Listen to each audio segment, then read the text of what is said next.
Pardon? Sortir une voix, faire du bruit, faire du clameur. Donc quand on parle d'acclamer, c'est faire du bruit en fait pour Jésus. Donc c'est pas seulement ça, mais c'est ça et puis la voix qui sort. Vous comprenez? Donc quand on dit acclamer, il y a clameur dedans. Mais quand vous allez quelque part, normalement quand on dit acclamer là, c'est pas seulement comme ça. C'est ouh, en acclamant. Mais quand on dit applaudir là, c'est ça. Amen. Saint-Esprit, nous demandons de nous parler ce soir. Aide-moi à comprendre ce que nous allons dire. Amen. Alors nous allons commencer par parler d'un sujet très important. Notre thème principal depuis des jours, c'est connaître ton identité. Et connaître ton identité. Dis à ton voisin, connais ton identité. Connais ton identité. Demande-lui, est-ce que tu sais qui tu es? Est-ce que tu sais qui tu es? Vous savez, si vous ne savez pas qui vous êtes, il y a des choses que vous ne pouvez pas avoir dans la vie. Un exemple, je signe un héritage en ton nom. Tu ne sais pas, tu ne connais même pas ton nom. On appelle le nom, on appelle. Appelle-moi ton nom. Pardon? Bernardin. Il y a un héritage ici au nom de Bernardin. Il y a un héritage ici au nom de Bernardin. Mais Bernardin ne sait même pas que c'est ça. Bernardin, il est là comme ça. Bon. Qu'est-ce qui se passe? Il passe à côté de son héritage parce qu'il ne connaît pas son identité. Et aujourd'hui, nous sommes chrétiens. Beaucoup sont chrétiens, mais ne connaissent pas leur réelle identité en tant que chrétiens. Et c'est là le problème. Beaucoup vont à l'église. Beaucoup pensent que Jésus, là, ça ne marche pas. Ce n'est pas que Jésus ne marche pas. Tu n'as pas découvert ce que tu es en Jésus, en fait. Tu vas se prier, c'est un temps à temps. Mais qui es-tu en Jésus? Et c'est ce que nous avons commencé par voir. Nous avons compris que nous sommes des esprits. Ça, là, c'est pas nous. Dis avec moi, je suis un esprit. Je ne suis pas un corps. Je ne suis pas une âme. Je suis un esprit. Enfin, on dit bigoré. Tu es là debout là, mais tu es bigoré. Tu peux opérer dans le monde spirituel. C'est pas que tu ne sais pas qui tu es. Et c'est pas que tu ne sais pas qui tu es en esprit que tu vas aller te procéder devant les fétiches et les n'importe quoi aujourd'hui là. Qui savent la valeur que l'homme a. Mais Satan les manipule pour maltraiter l'homme. Tu sais, Satan, il convoite quelque chose que tu as. Satan n'a pas la grâce d'être fils de Dieu comme toi et moi. Est-ce que vous avez ça? Satan est une créature de Dieu, mais Satan n'est pas fils de Dieu. Satan est une créature de Dieu, mais l'autorité que l'homme a reçue sur la terre, là, Satan n'a pas reçu ça. Et c'est pourquoi il déteste l'homme. Il déteste l'homme. Quel que soit l'homme à qui Satan va donner quelque chose, c'est pour ça que Satan déteste sa personne. Et si Satan te donne une voiture, il va réclamer un train. Dis à ton voisin, si Satan te donne une voiture, il va réclamer un train. Tu vois là, Satan ne donne rien gratuitement. Mais Dieu, quand il veut te donner là, Dieu ne te donne pas sur le champ. Parce que l'expérience a prouvé que quand Dieu nous donne certaines choses, ça nous détruit.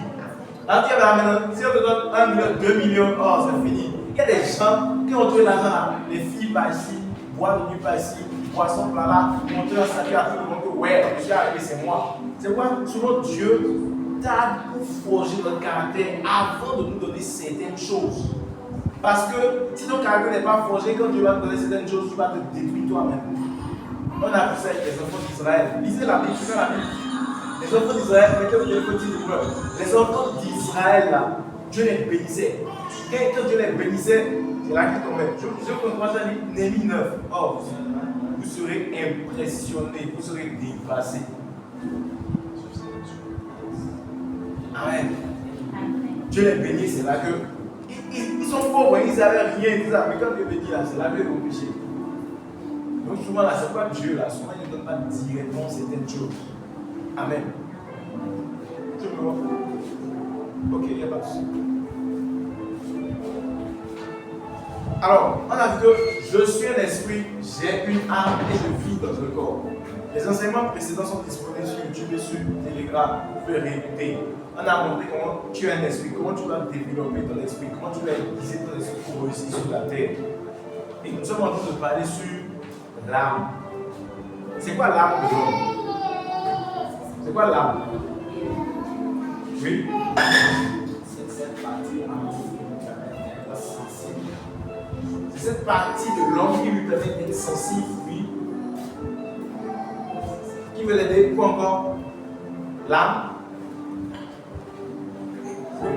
Oui. Le siège des sentiments. C'est le siège des sentiments, le siège des émotions. C'est ton âme qui pleure, c'est ton âme qui a mal. Maintenant, quand tu viens à Jésus, lorsque vous acceptez Jésus-Christ dans votre cœur, qu'est-ce qui se passe? Vous savez, l'homme en lui-même est une nature pécheresse à cause d'Adam et Ève. Vous et moi, on est tous pécheurs. On a la nature du péché. Notre esprit, là, il avait une nature pécheresse. Amen. Il avait une nature de péché. Donc, le jour où tu acceptes Jésus dans ton cœur, qu'est-ce qui se passe? Même si tu ne le vois pas, c'est dans la Bible, tu reçois dans ton esprit l'esprit de Dieu. Donc, quand l'esprit de Dieu vient dans ton esprit, là, ton esprit de pécheur est changé en esprit pur. Et c'est ça qu'on appelle la nouvelle naissance. Donc, quand tu nais de nouveau, le Saint-Esprit vient dans ton esprit avec la gloire, avec la richesse, avec la puissance, avec la guérison, avec les plans de Dieu pour ta vie. Tout est dans ton esprit lorsque tu nais de nouveau. Amen. Mais ça ne suffit pas. Tu n'es pas qu'un esprit. Donc l'esprit que tu es là, tu as une âme. Et la Bible nous montre comment gérer l'âme. Et nous allons commencer par voir ça la fois passée. Aujourd'hui, là, le thème de notre message est veille sur tes pensées. Dis à ton voisin, veille sur tes pensées. Veille sur tes pensées. Tes pensées peuvent soit te propulser ou te détruire. Et quand on parle de pensée, on parle de l'âme. Parce que les pensées viennent de l'âme, les sentiments viennent de l'âme, les émotions viennent de l'âme. Et aujourd'hui, je veux parler des pensées. Veille sur tes pensées. Quand on parle de pensée, aujourd'hui, beaucoup de personnes pensent à la science chrétienne et à la philosophie. Ce n'est pas la philosophie. Dieu nous a montré de plusieurs manières ce que nous pouvons faire dans la parole de Dieu avec nos pensées. Ce n'est pas que la philosophie qui nous en parle. Ce n'est pas que la science chrétienne qui nous en parle. Ce n'est pas que les sectes qui en parlent. La Bible aussi en parle. Aujourd'hui, je vais voir, nous allons voir ensemble. Vous allez ouvrir pour voir ce que la Bible dit sur les pensées.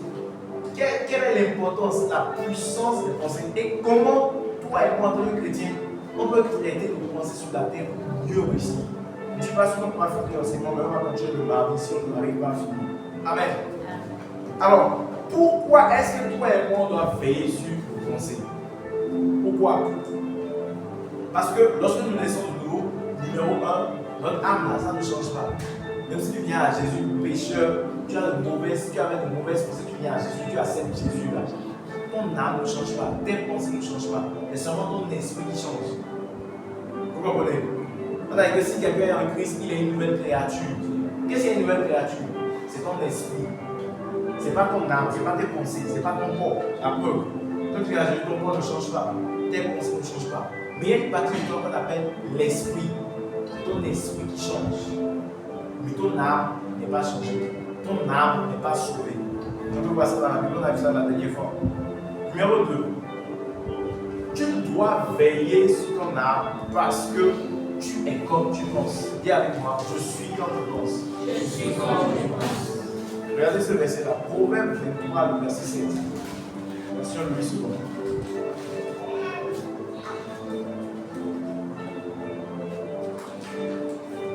Proverbe 23, le verset 7. Votre Bible.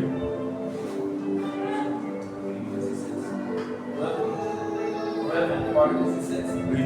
Car il est comme les pensées de son âme. Car, Il est comme les pensées. je veux qu'on répète tous ensemble. Car, Il est comme les pensées de son âme. car il est comment? Il est comme les pensées de son âme. Qu'est-ce que ça veut dire? On a dit que l'homme est comme les pensées de son âme. C'est-à-dire que ce que tu vas devenir dans la vie, là, ça dépend des pensées de ton âme. Nous sommes le produit de nos pensées. Tu comprends ça? Tu es le produit de tes pensées. Ce que tu vas devenir là, c'est en fonction de tes pensées. Parce que la Bible dit, tel il est, il est comme les pensées de son âme. Donc, si dans mes pensées, je me vois toujours comme un pauvre, je n'ai rien. Je n'ai rien. C'est pas parce que je n'ai pas de l'argent que je suis pauvre.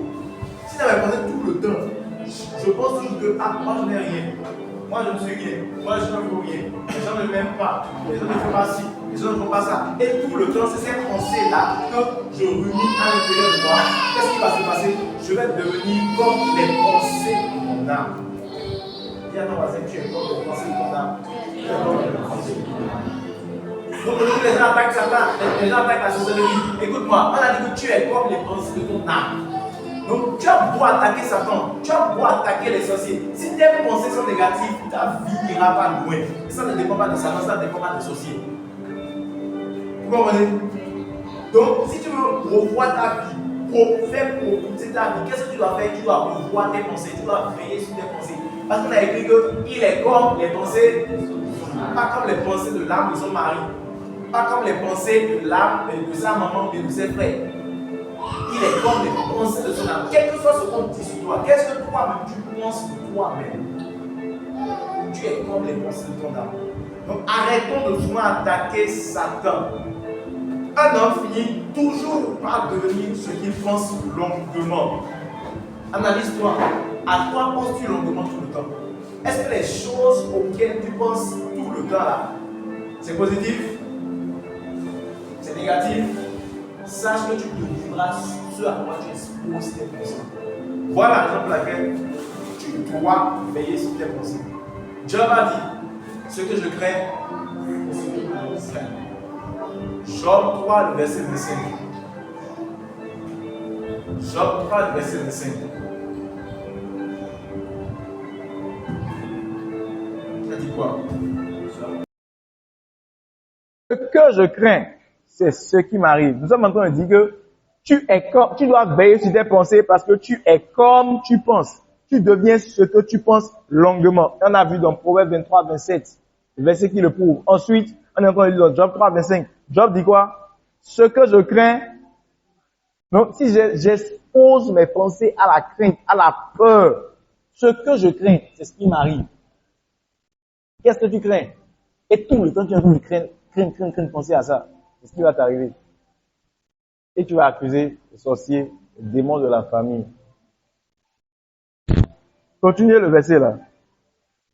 Ce que je crains, c'est ce qui m'arrive. Quoi encore?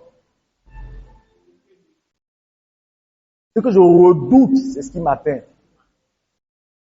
Donc, si tu veux que certaines choses ne t'atteignent pas, arrête d'avoir peur de ces choses-là. Bannis la crainte de ces choses de tes pensées. Dis à ton voisin, veille sur tes pensées. Alors, pourquoi est-ce que toi et moi nous devons veiller sur nos pensées? Raison numéro 3. La première raison, c'est quoi? C'est parce que notre âme n'est pas sauvée à la nouvelle naissance. D'accord? Numéro 1. Notre âme n'est pas sauvée. Quand on donne notre vie à Jésus, tu viens à Jésus là. Ton âme n'est pas sauvée. Ta façon de penser n'est pas sauvée. C'est la même chose. C'est exposé au monde. Donc, tu dois veiller sur elle. Numéro 2. On a dit quoi? Nous devons veiller sur nos pensées parce que l'homme est tel qu'il pense. L'homme devient ce à quoi il expose ses pensées. Numéro 3, pardon. Raison numéro 3 pour laquelle tu dois veiller sur tes pensées farouchement. Avant de dire la raison, je vais vous faire lire le verset. Peut-être que vous-même, vous allez me dire c'est quoi la raison. Comme ça, là, c'est pas moi seul qui parle. Éphésiens 3, 20.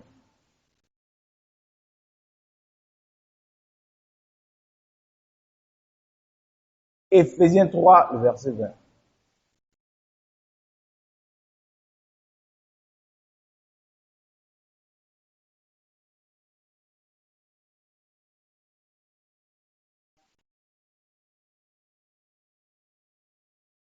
Relis encore. Quelqu'un d'autre n'a qu'à relire. Carlos, relis.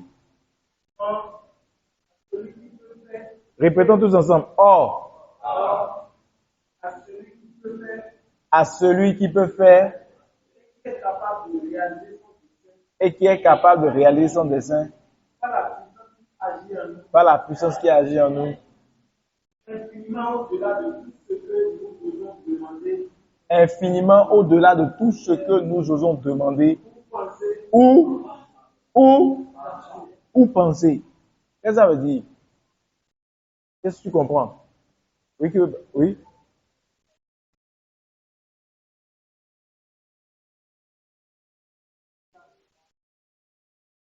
Fantastique. Et la Bible dit qu'il fait infiniment, abondamment au-delà.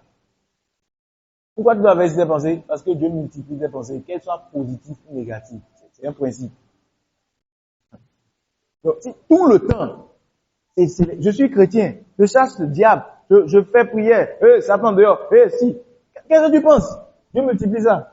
Moi, je suis un pauvre petit pécheur. Est-ce que vous savez qu'un chrétien ne doit pas dire qu'il est un pauvre petit pécheur? Est-ce que vous savez ça? Tu vas me dire pourquoi. Pourquoi est-ce que je ne dois plus dire que je suis un pécheur quand je vais dans la présence de Dieu? Attends, il y avait quelqu'un qui a levé la main. Oui. Pardon? Tu demandes pourquoi? Ok. Qui encore? Oui.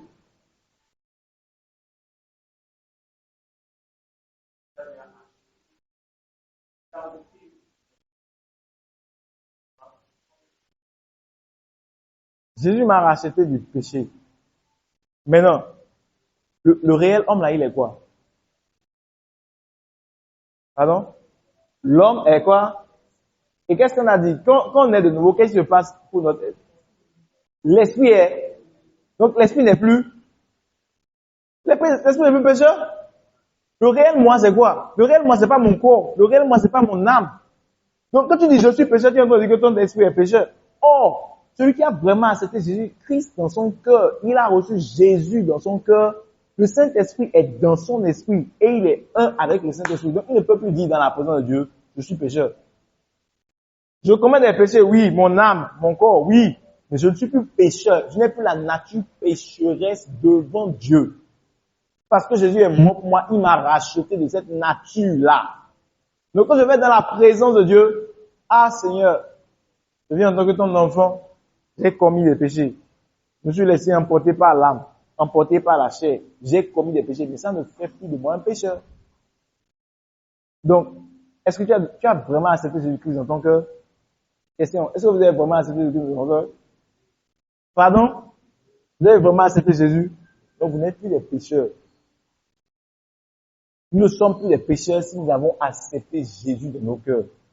Donc, arrêtons de dire, nous sommes des pauvres petits pécheurs. Même quand tu comprends ça là, quand Satan veut te ramener tes péchés passés, en même temps tu le rends silencieux. En fait, aujourd'hui, Satan joue sur le manque de connaissance de ton identité. Tu ne sais pas qui tu es. Tu te vois tout comme un pécheur. Donc quand tu commets un péché maintenant là, qui va te rappeler le péché jusqu'à, regarde-moi ça, tu dis que tu es chrétien, tu as dit que tu es enfant de Dieu et tu es tombé dans le péché. Dieu ne condamne pas ses enfants. Dieu ne rappelle pas aux enfants de Dieu leur péché tout le temps. C'est Satan qui fait ça. Et quand tu as confessé ton péché une fois pour de bon, Dieu t'a pardonné. Il est anormal pour un chrétien d'aller demander pardon 2 fois à Dieu pour le même péché. Ou bien, si tu demandes pardon à Dieu 2 fois pour le même péché, c'est que tu n'as pas cru en Dieu. Tu n'as pas foi en Dieu. Mais il a dit quoi dans 1 Jean 1,9? Si tu confesses tes péchés, il est juste et fidèle pour te les pardonner. Mais ça ne veut pas dire qu'il faut aller faire encore. Quand tu as demandé pardon une fois là, il t'a pardonné la seule fois là déjà. Qu'est-ce qu'il m'a même fait entrer là? Donc Dieu multiplie nos pensées, qu'elles soient négatives ou positives. Donc dans chaque situation là, quel type de pensée tu as? Quel type de pensée tu as sur ton mari? Si c'est négatif, Dieu va multiplier. Quel type de pensée tu as sur tes études? Si c'est négatif, Dieu va multiplier. Quel type de pensée tu as sur ta vie? Si c'est négatif, Dieu va multiplier. Et après on va dire, ah, Dieu ne fait pas ci, Dieu ne fait pas ça. Non, non, non, non. C'est tes pensées d'abord. Tes pensées, tu es sauvé, oui, mais tu dois veiller sur tes pensées. Amen. Et cela me rappelle l'histoire de Josué et de Caleb. Josué et Caleb, allez lisez, c'est une très belle histoire dans Nombre 13, Nombre 14, une très belle histoire. Voici ceux que Dieu a délivrés de Pharaon. Ils étaient en Égypte. Dieu les a délivrés. Et Dieu leur a dit, je vous envoie sur une terre là où il y a le lait, le miel, il y a toutes les bénédictions. Je vous promets ça. Donc quand ils sont sortis, Moïse a envoyé 12 espions pour explorer la terre, pour voir comment la terre c'est. Dieu a déjà dit que c'est pour eux. Il y a le miel, il y a le lait, il y a tout. Dieu a déjà dit que c'est pour eux. Mais Josué et Caleb vont avec les 10. Quand les 10 vont là-bas, ils voient des hommes géants, 3 fois leur taille, des gens partout et tout ça. Quand ils reviennent, ils ont commencé par dire, non, hein, cette terre-là, on ne peut pas prendre ça. Hein. Cette terre-là, on ne peut pas. Cette terre-là, ceux qui sont là-bas sont plus grands que nous. Ils vont nous fracasser. Ils vont nous battre. Est-ce qu'ils ont dit ça? Est-ce que les personnes ont dit ça? Les personnes n'ont pas dit ça.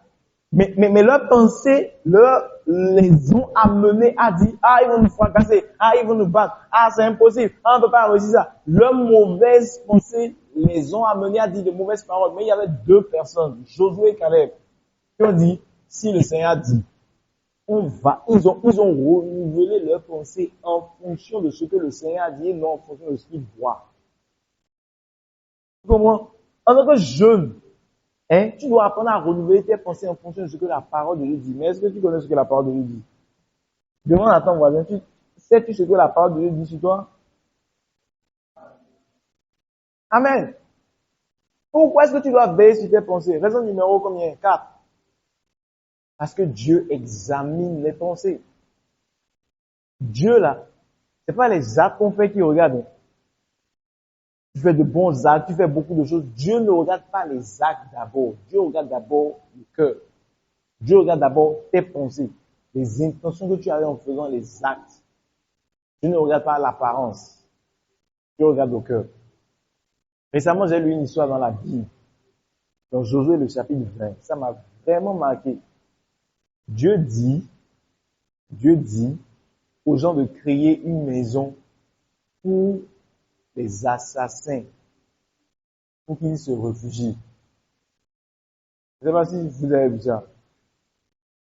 Je ne sais pas si ceux qui ont essayé d'écouter le livre de Josué. Pardon? En tout cas, de construire quelque part pour que ceux qui tuent les gens par erreur, ceux qui tuent les gens sans avoir l'intention de les tuer là, on puisse les protéger. Quand j'ai vu ça, j'ai dit, quoi? C'est-à-dire que Dieu ne regarde pas seulement les actes, Dieu ne juge pas seulement aux actes, Dieu regarde les intentions, Dieu regarde tes pensées quand tu es en train de faire les choses. Quel type de pensée as-tu? As-tu de bonnes pensées? La Bible dit dans Proverbe 15, 26 et Psaume 139, verset 2 que Dieu examine les pensées. Proverbe 15, 26. Les pensées mauvaises sont en horreur à l'Éternel. Les mauvaises pensées sont en horreur à l'Éternel. Les mauvaises pensées sont comment? Les mauvaises pensées sont en horreur à l'Éternel. Donc toi et moi, nous devons éviter les mauvaises pensées. Nous devons veiller sur nos pensées pour ne pas avoir de mauvaises pensées. Je vais vous montrer tout à l'heure comment nous pouvons faire quelques astuces pour garder, pour veiller sur nos pensées. Parce que, vous savez, le plus grand combat spirituel, là, c'est le combat des pensées. C'est pas le combat de chasser Satan d'abord. Le plus grand des combats spirituels, c'est le combat des pensées. Le combat de maintenir ses pensées pures. Le combat de maintenir ses pensées en alignement avec les pensées de Dieu. Satan, je ne veux pas dévancer mon point. Alors, raison numéro 5, c'est ça, non? Pour laquelle nous devons garder, bien veiller sur nos pensées, bien garder notre âme. C'est que Dieu a horreur des mauvaises pensées. Proverbe 15, 26. Je viens de dire ça. Le 4, c'est Dieu examine nos pensées. Psaume 139, verset 2. Amen. Numéro 6. La fois passée, je vous ai déjà dit ça. La prospérité d'un homme dépend de ses pensées. La prospérité, si tu vas être riche dans la vie, là, si tu vas aller loin, si tu vas réussir, ça dépend de l'état de ton âme. 3 en 2. Je souhaite que vous prospérez comme... Non, c'est pas fini. Vous avez sauté quelque chose. Je souhaite que vous prospérez à tous égards et que tu sois en bonne santé comme prospère l'état de ton âme. L'âme, là, c'est quoi? Les pensées. Donc, si tu vas prospérer, si tu vas réussir dans la vie, ça dépend de l'état de ton âme. Amen. Et ton âme prospère lorsqu'il est en alignement avec les pensées de Dieu. Donc, la question à se poser, c'est, est-ce que j'ai des pensées qui s'alignent sur les pensées de Dieu? Numéro 7. Nous devons veiller sur nos pensées parce que Satan attaque nos pensées. Satan attaque quoi? Tout à l'heure, je disais que le plus grand combat spirituel, c'est le combat des pensées. Ouvrons nos Bibles dans 2 Corinthiens 10, 4.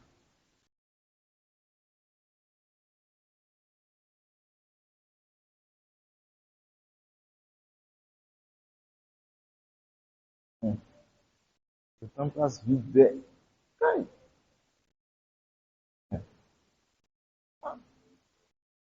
2 Corinthiens 10.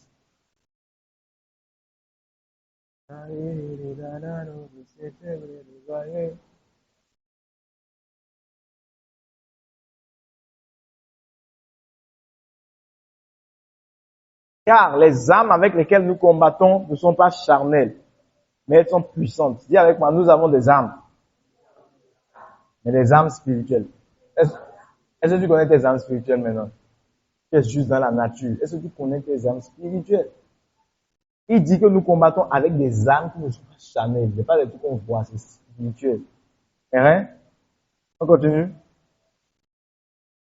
Mais elles sont puissantes par la vertu de Dieu. Pour renverser quoi? Pour renverser quoi? On continue. Verset 5. Nous renversons les... Qui parle de raisonnement parle de quoi?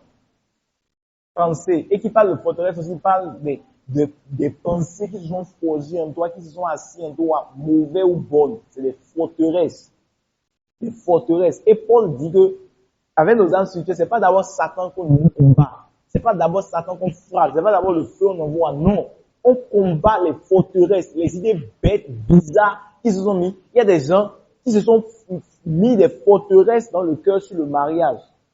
Il y a des personnes qui ne pourront jamais réussir le mariage à cause des forteresses qu'ils ont engrangées à l'intérieur d'eux, à cause des circonstances, des expériences de la vie, les échecs de la vie, les circonstances qu'ils ont vues autour de là. Ils ont des forteresses en eux. Et c'est pas le diable qui va les détruire, hein, c'est leur forteresse. Parce que Satan se sert des forteresses. Des choses que tu as gardées en toi qui ne sont pas forcément en accord avec la parole de Dieu pour te détruire. Et c'est dans beaucoup de domaines. Ce n'est pas que le mariage, il y a beaucoup de choses. Et il dit, nous renversons les raisonnements. Une grande partie de ce qu'on appelle activité démoniaque n'est pas causée par le démon, mais c'est le fruit de nos pensées non contrôlées. C'est le fruit de nos pensées non renouvelées. Beaucoup de personnes attaquent le diable. On prie, hein, tout le monde sorcier ici, tout le monde sorcier là. Mais va voir leurs pensées après. Allez-y voir leurs pensées. Nous sommes le fruit de nos pensées. Avant de parler de Satan, nous sommes le fruit de nos raisonnements. Les pensées erronées ouvrent la porte au diable. Dis avec moi, les pensées erronées ouvrent la porte au diable. Ce sont les pensées erronées qui ouvrent la porte à la dépression. Ah, je suis déprimé. Je suis déprimé. Pourquoi? Parce que tu as de mauvaises pensées. Tes pensées ne sont pas en accord avec les pensées de Dieu. Si tes pensées s'alignent avec les pensées de Dieu sur ta vie, sur ta destinée, tu ne vas pas te déprimer. Les mauvaises pensées peuvent permettre aux mauvais esprits d'entrer dans le domaine de votre âme. Les chrétiens qui se mettent souvent à penser à leur passé. Ah, moi j'étais ci, moi j'étais ça. Ou bien à penser à ceux qui les ont maltraités tout le temps, finissent par ouvrir la porte à Satan. Ah, lui m'a fait ci, hein. Lui m'a fait ça, hein. Lui m'a fait ci, lui m'a fait comme ça. C'est pourquoi la Bible dit, ne donnez pas. Ne donnez pas. Ça veut dire quoi? Si le diable peut détruire ta vie, ça dépend de toi. Si le diable arrive à t'attaquer, hein, si le diable arrive à t'abattre, il faut venir voir tes pensées. Donc, par tes pensées, tu peux donner accès au diable dans ta vie. Que Dieu te délivre des mauvaises pensées qui peuvent donner accès au diable au nom de Jésus. Les pensées de culpabilité, de condamnation, d'inquiétude, de souci tout le temps viennent du diable. Satan, là, il incite les chrétiens parce qu'il sait qu'il ne peut pas t'attaquer directement. Le chrétien est puissant. Le chrétien qui a le Saint-Esprit en lui, là, lui, il ne sait pas qui il est. Il est très puissant. Et quand Satan sait qu'il ne peut pas t'attaquer, quand Satan sait qu'il ne peut pas te faire du mal, qu'est-ce qu'il va faire? Il va projeter des esprits en l'air pour te faire penser de mauvaises choses. Et laisse-moi te dire, les pensées négatives que tu entends souvent, ce sont des voix silencieuses qui parlent, des voix dans le spirituel qui parlent. Et quand tu te laisses à ces pensées, Tu ne connais pas les pensées de Dieu par rapport à ta vie. Tu ne sais pas ce que la parole de Dieu dit par rapport à toi. Donc, tu commences à entendre les voix et toi, tu acceptes. C'est ça qui conduit les gens à la dépression, au suicide. Et après, on attaque Satan. Satan est très rusé. Hein. Satan, là, il utilise la ruse et il utilise son ignorance pour te détruire. Je vous ai raconté l'histoire de quelqu'un ici. Nous sommes allés prier pour elle, une amie. Pendant qu'on priait, c'était la délivrance, hein. Elle avait pour elle, voulait qu'on prie pour elle. On ne peut pas prier seulement. Et le démon commence à parler. Laissez-moi. Et on dit, qui es-tu ici? Au nom de Jésus, sors de ce corps. Le démon dit, je m'appelle Peur. Je m'appelle comment? Peur. La peur, un démon. Ah. On dit, sors. Il dit qu'il ne sort pas. On dit, comment? Il dit, je me nourris des pensées de cette fille. C'est elle qui me donne à manger. Je suis fort grâce à ses pensées. Je suis fort grâce à quoi? Ses pensées. C'est pourquoi je vous dis que la plus grande forme de combat spirituel, là, c'est d'abord le combat des pensées. En tout cas, ça, c'est mon point de vue. Ça peut ne pas être ça pour beaucoup de personnes, mais selon moi, là, le chrétien qui combat, le chrétien qui veille sur ses pensées, là, qui sème la porte à Satan.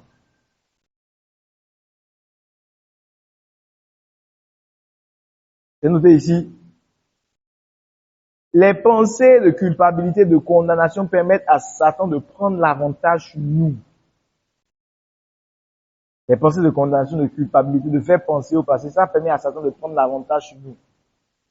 Si nous pouvons apprendre à veiller sur nos pensées, nous aurons le dessus sur Satan. Quand il envoie ses armes d'accusation, toi tu ne vaux rien, toi tu n'es pas arrivé à ce niveau, et toi ci, toi ça. Quand nous apprenons à veiller sur nos pensées, nous pouvons facilement surmonter à ce que Satan planifie ou bien nous envoie. Amen. Maintenant, comment est-ce que tu peux veiller sur tes pensées? C'est très simple. Hein?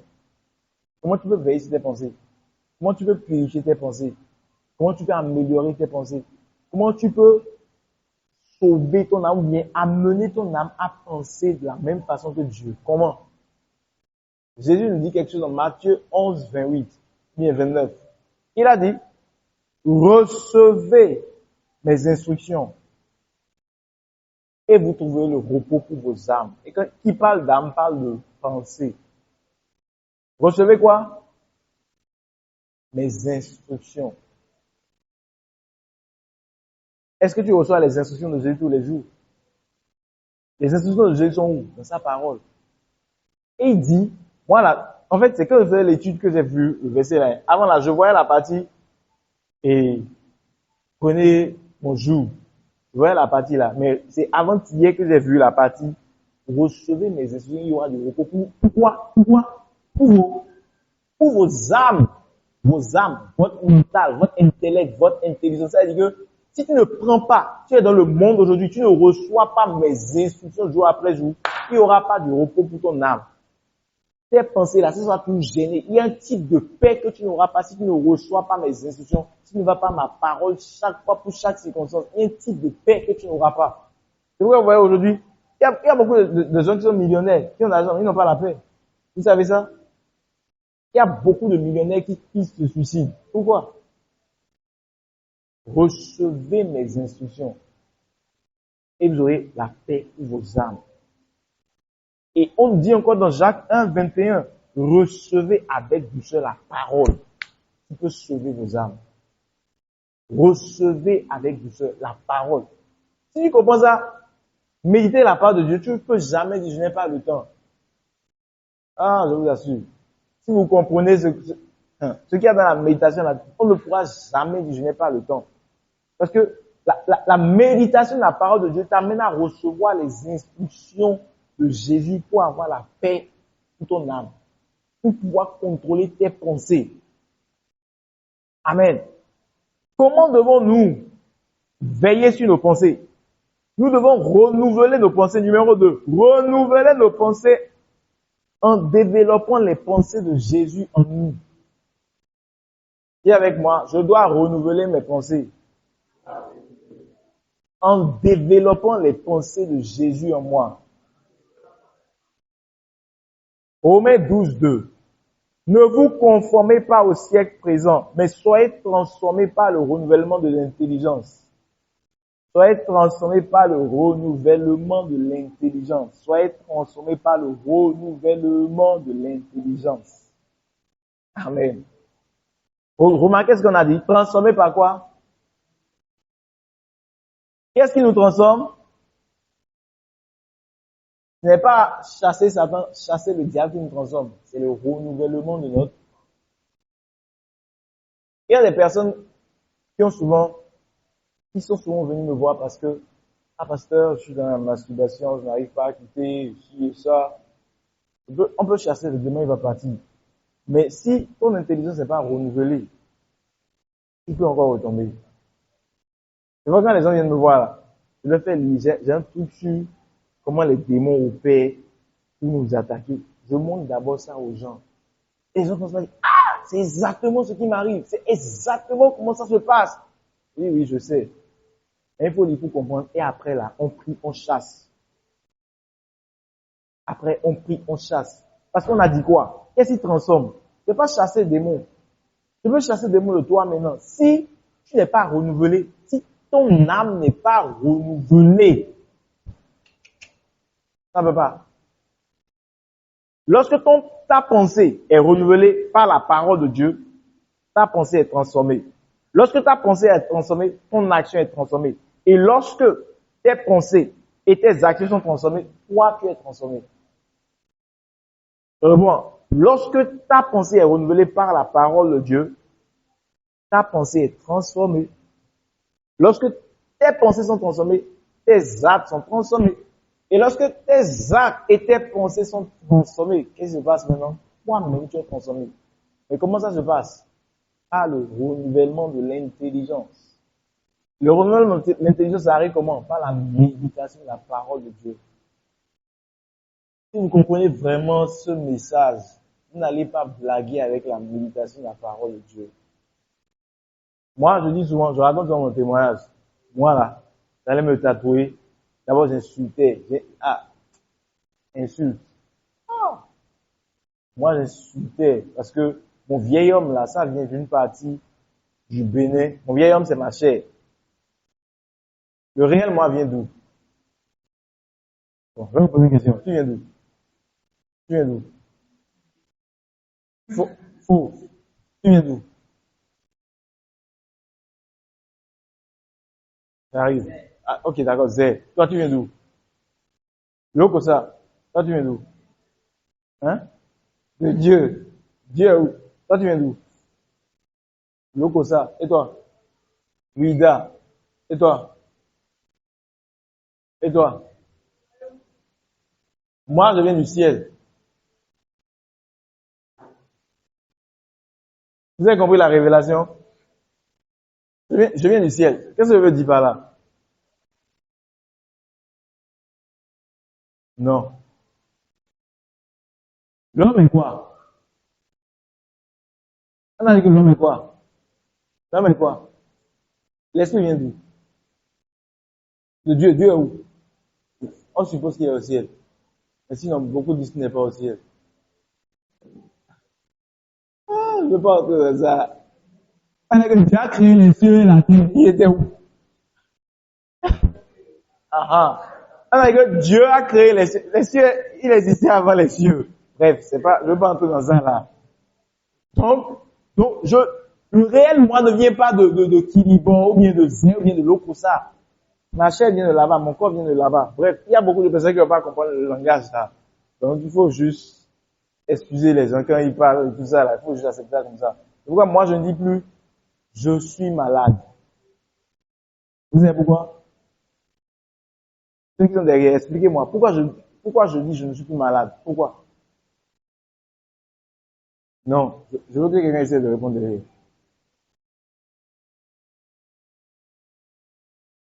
Oui?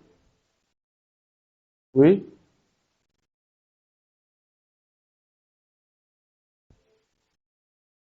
Aucune idée. Oui, pourquoi je peux dire je ne suis pas malade. Quand je souffle là, je ne dis plus je suis malade. Pourquoi?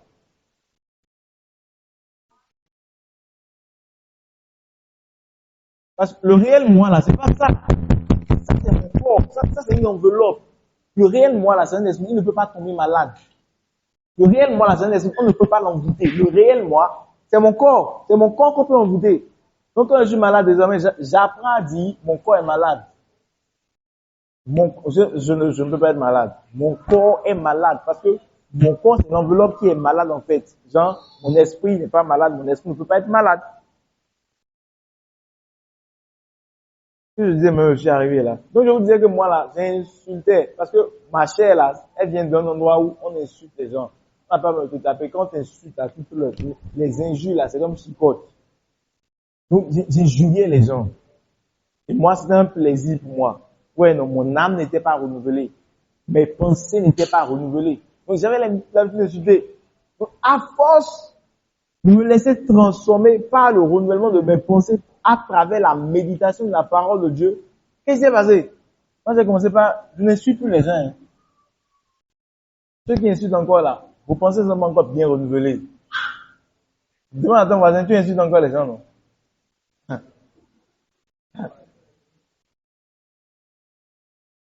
Ça veut dire que tes pensées ne sont pas encore bien renouvelées.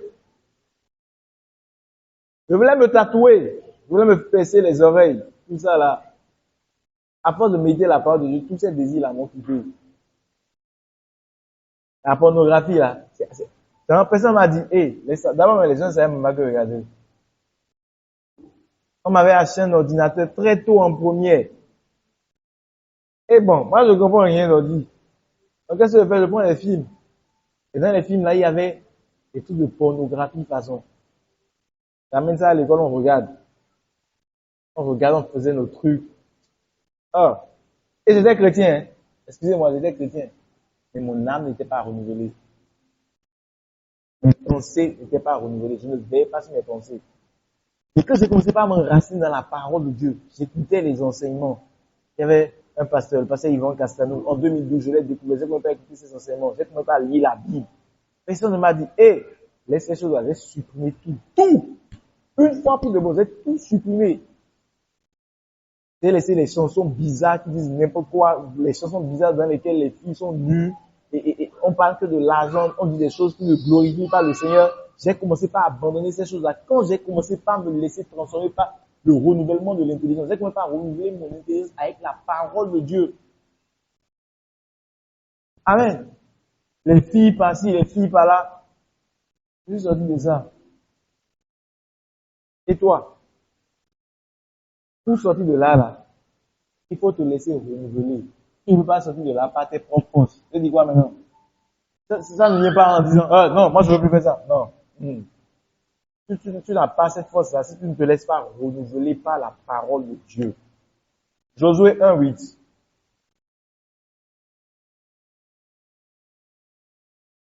Ça dit quoi?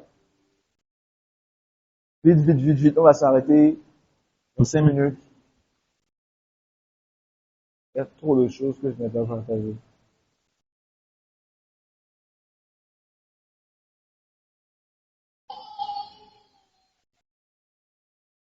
Josué 1:8. Normalement, un bon chrétien connaît Josué 1:8 par cœur. Pardon? Oui, vas-y. Oui.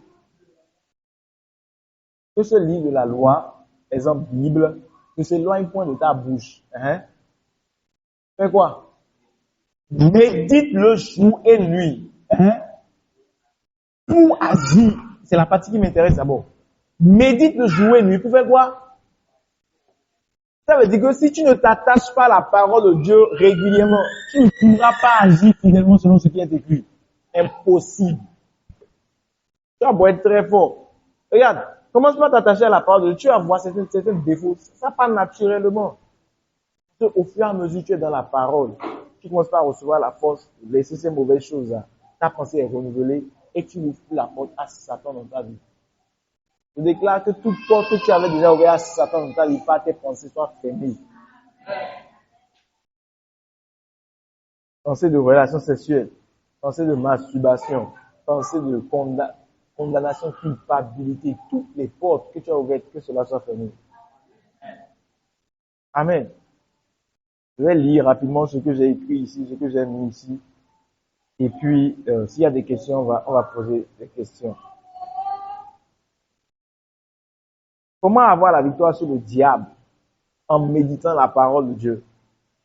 Le succès et la victoire dans toutes les circonstances viennent de la parole de Dieu. Tu dois connaître la parole de Dieu, méditer, penser. Méditer veut dire lire, penser, réfléchir, ressasser, murmurer, discuter de la parole avec les gens pour comprendre en profondeur ce qui y est écrit.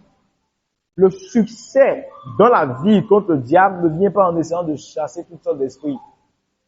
Le succès dans la vie vient d'abord par la méditation et la transformation de ta mentalité. Amen.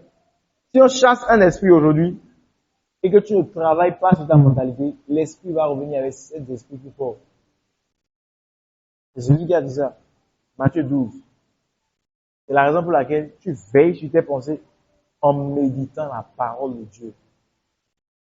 Numéro 2. Numéro combien? 2, c'est ça? Et 3. Qu'est-ce que tu dois faire pour veiller sur tes pensées?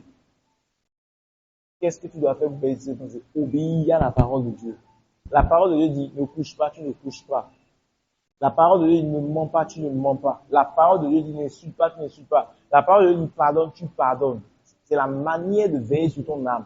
Ne fais pas ce que tu as envie de faire. Dis-toi souvent, devant chaque circonstance, ne dis pas, oh, là, on regarde foutre le camp là-bas. Non, non. Qu'est-ce que la parole de Dieu dit? On t'a provoqué. Qu'est-ce que la parole de Dieu dit? Est-ce que la parole de Dieu te dit, garde rancune? Venge-toi. Fais-lui ça, il va voir. Est-ce que c'est ce que la parole de Dieu dit? Tu vois, la go, elle est choquée, elle est belle. Approche-toi d'elle. Est-ce que c'est ce que la parole de Dieu a dit? Invite-la à la maison, sois seul à seul. Est-ce que c'est ce que la parole de Dieu a dit? Mais c'était pensé, influencé par le monde. On a dit, ne vous conformez pas à ce monde. Un bon chrétien, c'est le chrétien qui se dit souvent, qu'est-ce que la parole de Dieu dit? Satan essaiera toujours de nous inciter à faire des choses qui ne sont pas correctes. Parce qu'il sait que quand tu as de mauvaises pensées et tu fais des choses qui ne sont pas correctes, il en dedans. Lui là, c'est comme ça il fonctionne. Satan, il ne change pas. Satan a le même mode opératoire. Si tu le maîtrises, tu peux lui fermer la porte. Il ne peut pas t'attaquer directement. Il va t'inciter à faire des choses incorrectes, à avoir de mauvaises pensées. Et puis, quand tu fais ça de façon régulière, bim, il entre dedans. Amen. Que le Seigneur nous aide à renouveler nos pensées. Donc, tout chrétien doit se demander qu'est-ce que la parole de Dieu dit sur la guérison? Qu'est-ce que la parole de Dieu dit sur les relations sexuelles en mariage? Qu'est-ce que la parole de Dieu dit sur le mensonge? Qu'est-ce que la parole de Dieu dit? Un chrétien est quelqu'un qui se pose régulièrement la question, qu'est-ce que la parole de Dieu dit? Et la Bible dit que en faisant ce que la parole de Dieu dit, qu'est-ce qui se passe? Tu purifies ton âme. 1 Pierre, tu purifies ton âme. 1 Pierre 1, 22. Ayant purifié vos âmes en obéissant à la vérité. Donc celui qui s'en fout de la parole de Dieu, qui ne veille pas à écouter la parole de Dieu tous les jours, ne purifie pas son âme. Celui qui n'obéit pas à la parole de Dieu tous les jours, ne purifie pas son âme. Prochaine étape pour garder son âme, mais ses pensées, pour veiller sur ses pensées, c'est d'apprendre à ne pas s'inquiéter. Je vais m'arrêter là. Je vais m'arrêter à 19h15. Apprendre à ne pas vous inquiéter. Et comment lutter contre les inquiétudes? Rendre grâce. La meilleure façon de lutter contre les inquiétudes, c'est que il n'y a pas l'argent, il n'y a pas ci. Ça veut dire, rendez grâce en toutes choses. Apprends à rendre grâce à Dieu quand il n'y en a pas. Devant les 5 pains et les 2 poissons, Jésus avait près de 10 000 personnes à nourrir. Qu'est-ce qu'il a fait? Il a simplement, Seigneur, je te rends grâce. Devant Lazare qui était mort, il y a 4 jours, c'est comme s'il n'y avait plus de solution. Qu'est-ce qu'il a fait? Père, je te rends grâce de ce que tu m'écoutes. Quelle que soit la situation que tu traverses, apprends à rendre grâce à Dieu. La Bible dit, dans Philippiens 4, ne vous inquiétez de. Inquiétez-vous de quelque chose. C'est ça on a dit. Inquiétez-vous de 2 choses. Inquiétez-vous de 3 choses, mais laissez ça là. Ça là. Bon, ne vous inquiétez pas de ceci, mais ça là, vous devez vous inquiéter de ça. C'est ça on a dit. Ne vous inquiétez de rien. Mais pour ne pas s'inquiéter, qu'est-ce qu'il faut faire? Faites connaître tes besoins à Dieu. Faites connaître. Dis-le lui. Ouvre ton cœur. Et continue pas à rendre grâce à Dieu. Continue pas à rendre grâce à Dieu. Sois continuellement dans un cœur d'action de grâce. Il y a un pasteur que j'ai écouté récemment. Il a servi Dieu pendant des années. À l'âge de 40 ans, il a dit, Seigneur, la moto, là, ça me suffit. Il est temps que je passe à une nouvelle dimension. J'ai besoin d'une voiture. Il a décrit la voiture qu'il veut, tout et tout. Il a tout bien décrit à Dieu. Dieu écoute les prières. Il a commencé par rendre grâce. Rendre grâce. Il était constamment là. Donc, Dieu n'a pas répondu immédiatement, mais Dieu a répondu. Bon, je pense 1 semaine, 2 semaines plus tard, on l'appelle. Venez prêcher. Il était dans un village. L'église, c'est dans un village. On dit, venez prêcher ici à Abidjan. Il est allé, il a prêché. Il n'était pas là, ah, Dieu ne m'a pas répondu, Dieu ne m'a pas répondu. Non, il avait l'attitude d'action de grâce. Il ne s'inquiétait pas, et est-ce que ma voiture va venir? Non, Seigneur, même si je n'ai pas encore vu, je te rends grâce. Je te rends grâce. L'autre là m'a fait mal, l'autre là m'a fait si, je te rends grâce, je te rends grâce, je te rends grâce de ce que tu as vu. Je ne veux pas garder ça dans mon cœur. Et le pasteur dit, j'ai fini de prêcher, et quelqu'un vient me voir, oh, mais pasteur, vous avez prêché, j'ai été touché. Venez, il entre dans sa voiture. Et il dit, pasteur, tellement, pendant que vous êtes venu prêcher, le Seigneur m'a mis à cœur de vous faire un chèque pour acheter une voiture. Hey! Le pasteur dit, tu dis quoi? C'est un Ivoirien. Tu as dit quoi? Le pasteur répète, pendant que vous étiez en train de prêcher, j'ai eu à cœur de vous donner un chèque. Vous savez quelle voiture vous voulez. C'est pas qu'il va lui donner une voiture seulement. Il va lui demander quelle voiture tu veux. Et lui, il avait dit, quand tu veux quelque chose là, il faut savoir avec détail qu'est-ce que tu veux. Il avait dit les détails. Il avait dit avec la voiture. Donc il a appelé son frère rapidement, il dit, hé, la voiture là, c'est combien? On lui a dit le montant là, lui il était choqué, il avait peur de dire ça au monsieur. Là, le montant là, c'est trop élevé. Donc, pour dire le montant, il a baissé le prix. Si c'était 25 millions, maintenant, il a dit, bon, c'est quelque chose de 15 millions, 20 millions. Et le monsieur dit, c'est tout ça? Seulement, vous comprenez?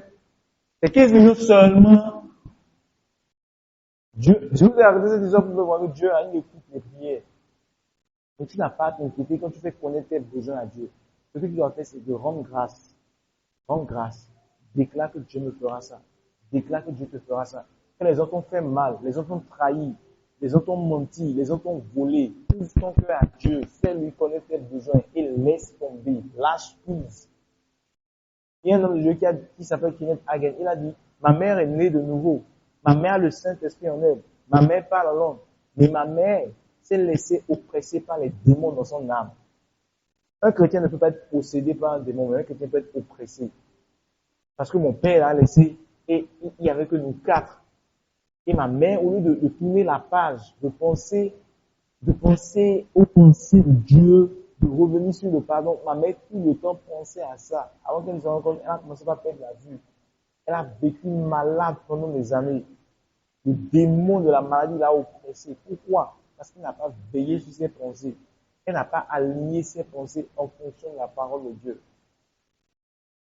J'ai encore d'autres points à partager avec vous ici, mais le temps est passé. Amen. On va voir la suite le mardi. Mais, laissez-moi vous dire que le plus grand combat spirituel, c'est le combat de quoi? Le combat de quoi? Le combat des pensées. Donc, si tu veux réussir contre Satan, c'est d'abord tes pensées. Veille sur tes pensées. Veille sur ton âme. Veille sur ta façon de voir. Et quelle façon de penser nous devons avoir? Nous devons avoir une façon de penser conforme à la manière de penser de Dieu. Cela veut dire que tu ne peux pas veiller sur tes pensées sans la parole de Dieu. Si tu n'as pas une Bible, là, essaie d'avoir une Bible. Combien de personnes n'ont pas de Bible ici? Si tu n'as pas une Bible, lève la main et vois. Il ne faut pas attendre que quelqu'un lève sa main avant de lever ta main. 1, 2, 3, 4. Mais vous avez des smartphones, vous n'avez pas de sur vos smartphones là. Rien de bizarre. Comme une personne n'a pas de sur le téléphone aussi. Tiens! Vous pouvez changer ça aujourd'hui en même temps. Avant de partir, vous téléchargez la Bible en même temps. Quelqu'un a dit une fois, un smartphone sans une Bible devient un phone bête. Smartphone sans Bible devient un bête phone. Donc, je ne sais pas quel type de téléphone tu as. Mais pour ceux qui n'ont pas de Bible, on va voir comment vous trouvez des Bibles papier et ça va vous aider. Amen. Donc, je vais m'arrêter là pour aujourd'hui. Est-ce qu'il y a des questions avant que je ne m'arrête? Est-ce qu'il y a des questions? Donc, l'homme est quoi? L'homme est quoi? Oui, l'homme est quoi? Il a une âme et il vit. Donc, répète après moi, je suis un esprit. Digbanyi. J'ai une âme. Et je vis dans un corps. Je suis un esprit. J'ai une âme. Et je vis dans un corps. Quelles sont les raisons pour lesquelles on doit veiller sur nos pensées? Numéro 1. Je dois veiller sur mes pensées parce que... Pardon? Ma nouvelle naissance ne change pas mes pensées, ne change pas mon âme. Mon âme n'est pas sauvée à la nouvelle naissance. Numéro 2. Je suis comme je pense. Je suis le résultat de ce que je pense. C'est quel verset? Proverbe 3. Proverbe 3. Pardon? Proverbe 23, verset 7 et Job 3, 25. Fantastique. Numéro 3. Pourquoi est-ce que je dois veiller sur mes pensées? Parce que Dieu multiplie mes pensées. Les imaginations, les images que je me forme là. Dieu multiplie ça. Hein? Numéro 2.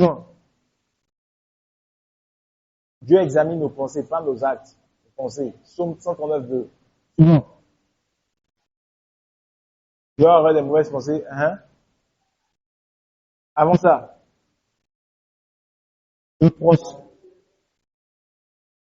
ma richesse, ma prospérité dépend de mes pensées. Amen. Et là, on va prier, rendre grâce à Dieu pour ce message. Prie au nom de Jésus. Seigneur, nous te disons merci. Nous te rendons la gloire, nous te rendons l'honneur pour ce moment. Soit la gloire, soit l'honneur, soit la magnificence. Au nom de Jésus, nous avons prié. Amen, amen, amen. Alors, nous sommes à la fin de ce moment. Et il y a deux questions? Oui.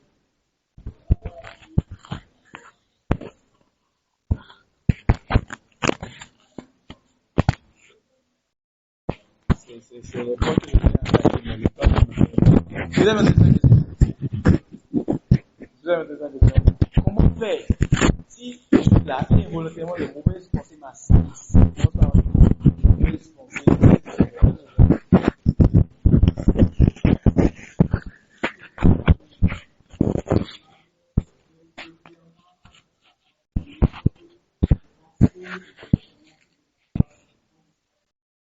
Non?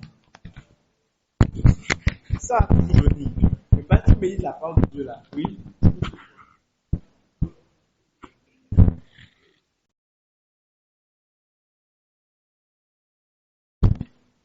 Je sais bien, la façon dont je médite la parole de Dieu, je sais bien ce que la parole de Dieu, que ça vient là. Au nom de Dieu. Au nom de Dieu. La parole de Dieu. Allez. Vous avez les pensées là. Vous pensez que pas vous laisser ça à passer. Et pensez. On va voir la suite du mardi prochain. Je vais inviter la sœur. Je vais donner les annonces.